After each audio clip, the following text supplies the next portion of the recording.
So we bring you today yet another example of consequence culture, which is taking place even at left-wing media outlets. And this, of course, is following the long trend we've seen across the country, where Americans and all kinds of companies are being fired for making online comments that either defend murder or glorify violence, which I know to some people is such a crazy idea. You have a lot of leftists right now saying, you're censoring free speech. The right wing is engaging in cancel culture. And isn't that so hypocritical of them? Or Jasmine Crockett saying statements exactly like this. And I want to make it clear once again that there is no moral equivalence between the two. This is not a both sides issue. There's an objective difference between firing someone because they supported a different political candidate than you, or they used a wrong preferred Z-Zim pronoun or something like that, some petty garbage, versus firing someone who glorifies or defends or rationalizes the cold-blooded murder of a father right in front of his children, which also, by the way, was an act of political assassination and ultimately an act of terrorism. Like, you see how the two situations are not the same? You see how also, by the way, it probably is in a company's best interest to not have people who clearly like violence and have violent tendencies to rationalize and justify those things in the workplace, you know, both in terms of, hey, it's not good PR, hey, it doesn't match the company culture, but furthermore, there is plenty of reason to believe those types of people are the active safety threats within your own workplace. Who's to say they don't do those things while in the confines of the office, right?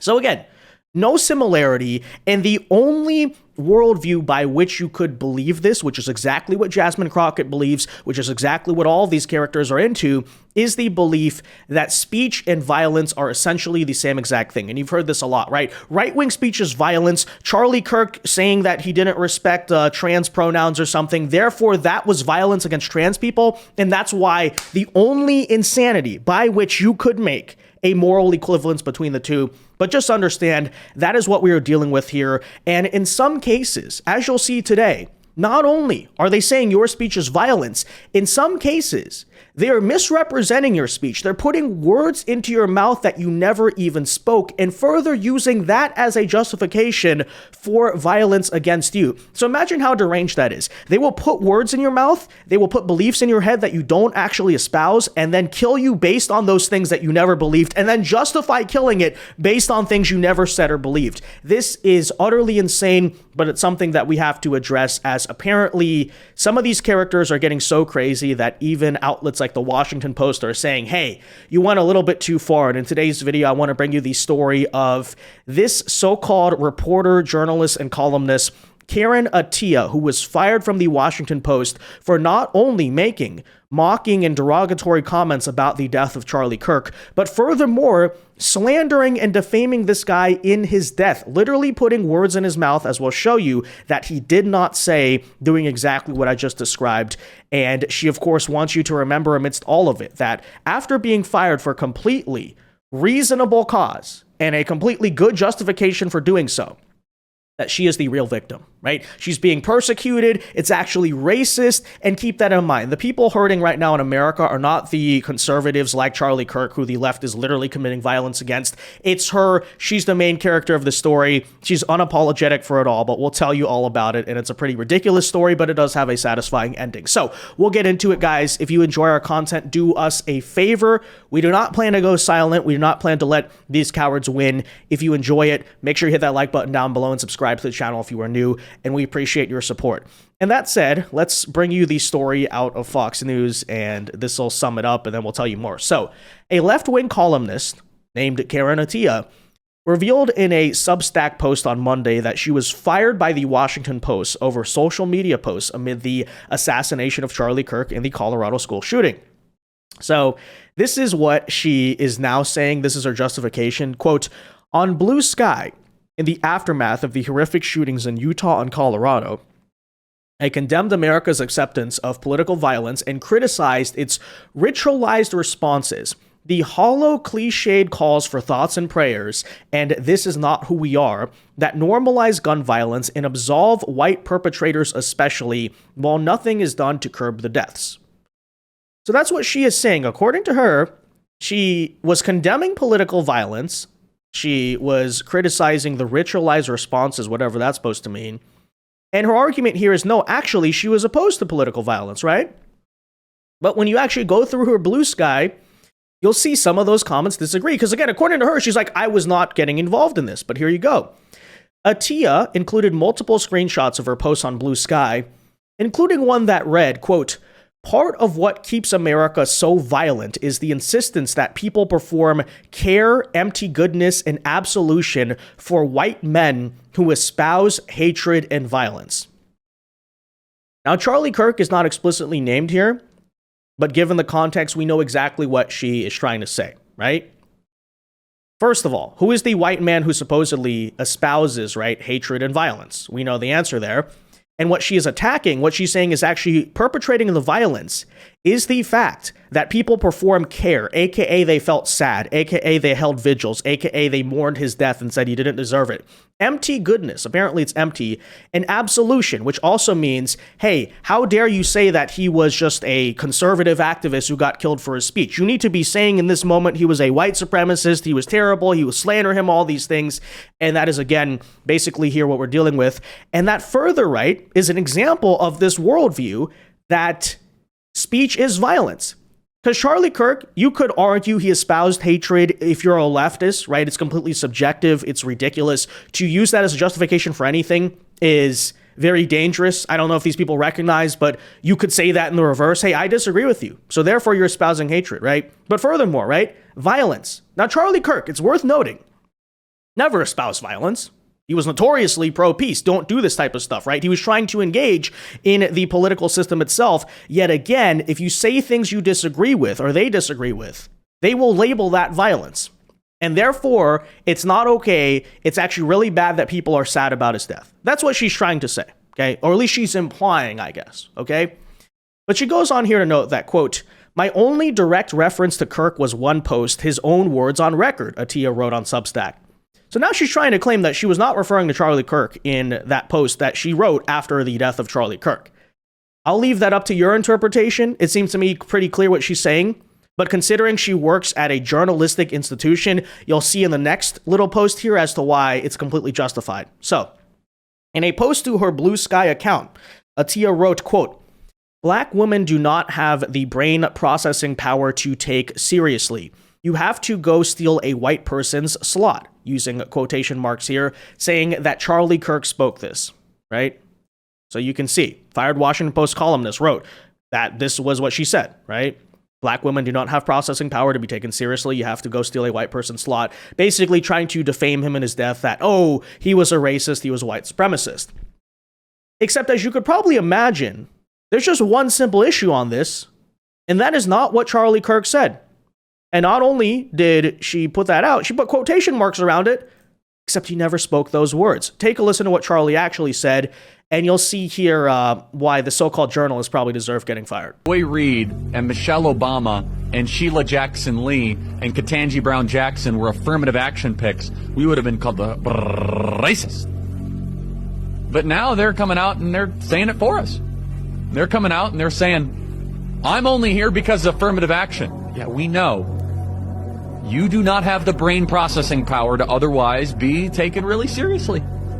You had to go steal a white person's slot to go be taken somewhat seriously. Play cut 52.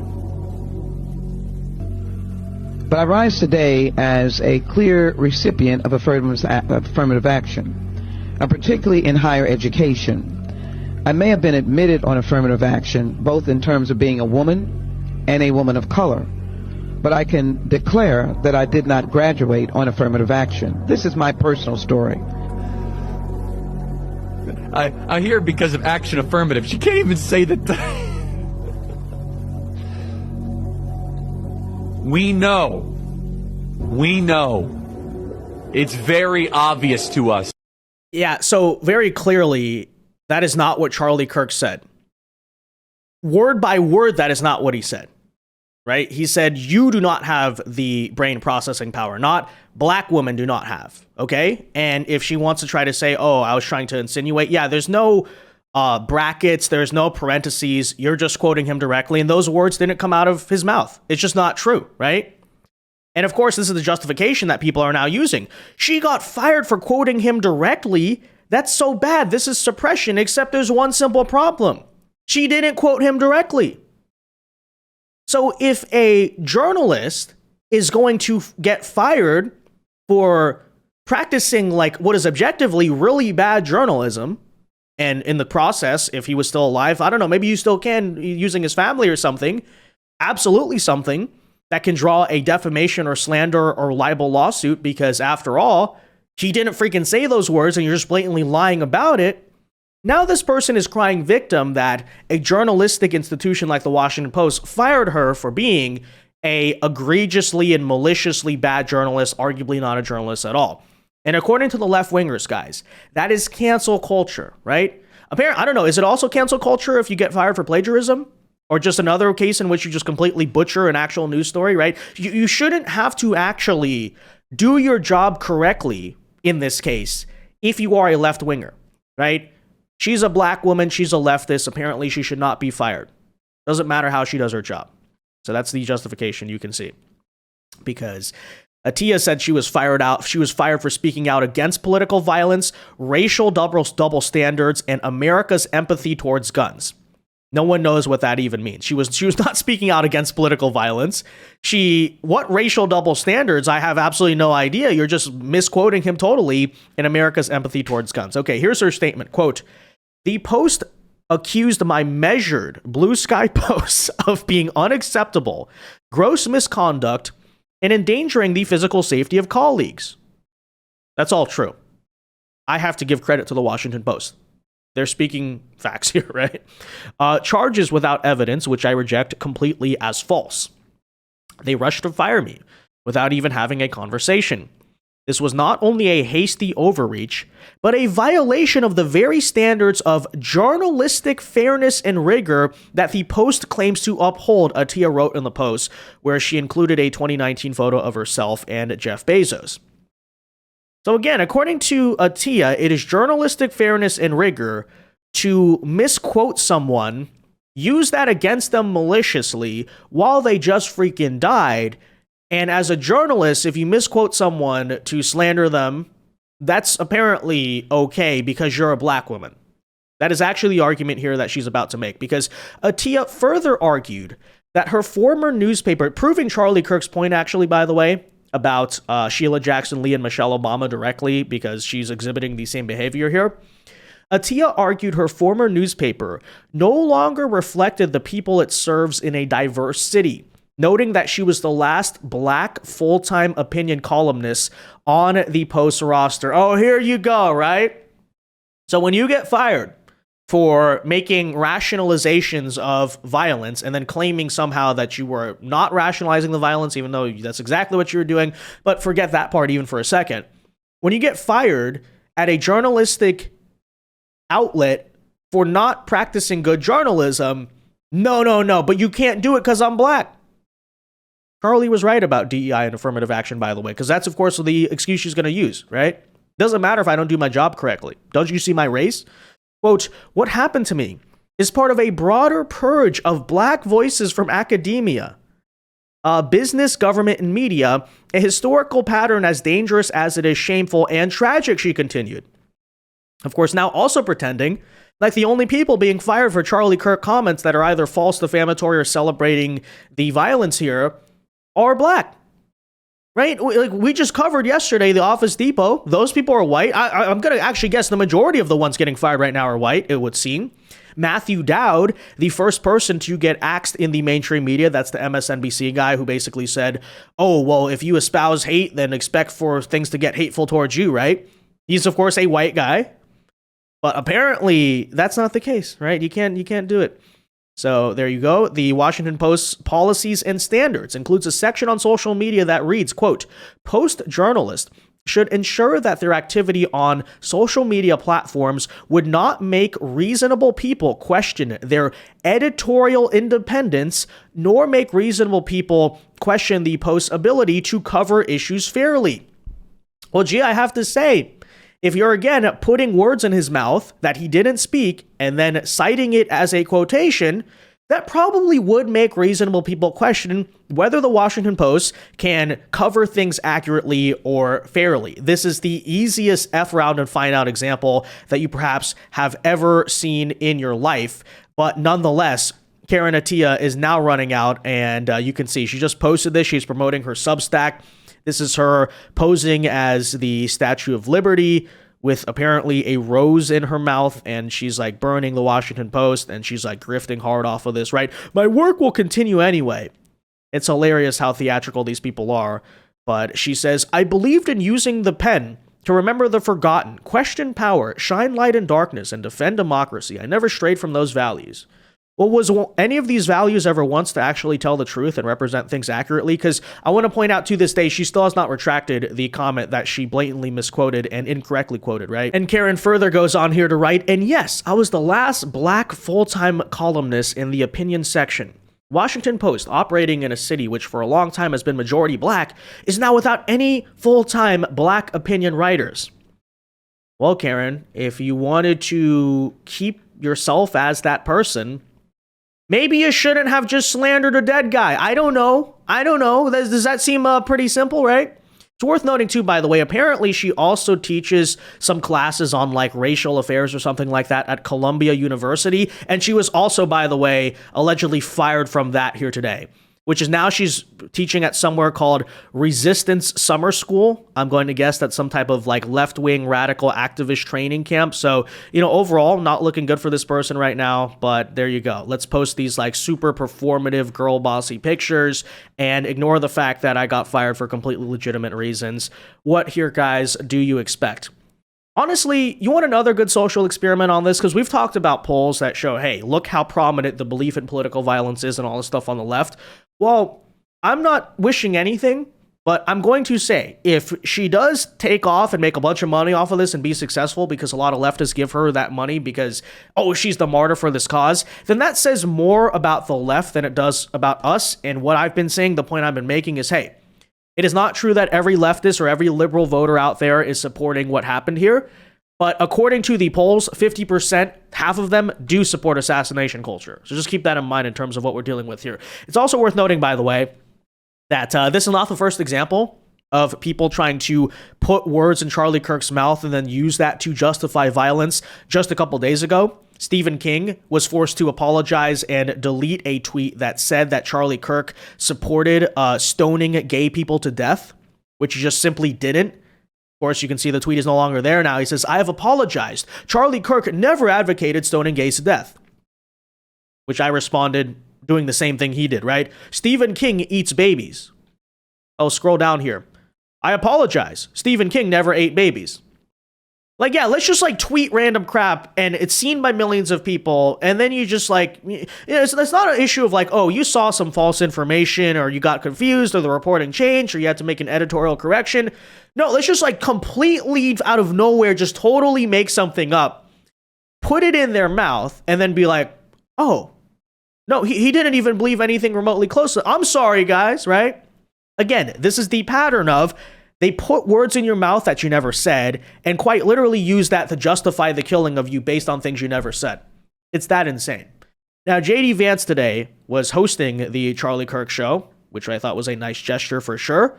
But he did have very good messaging and something to say about the very people out there right now who are either justifying, defending, or making some type of excuses for the political violence. So I want to close this video by playing that. Take a listen. There is no unity with people who scream at children over their parents' politics. There is no unity with someone who lies about what Charlie Kirk said in order to excuse his murder.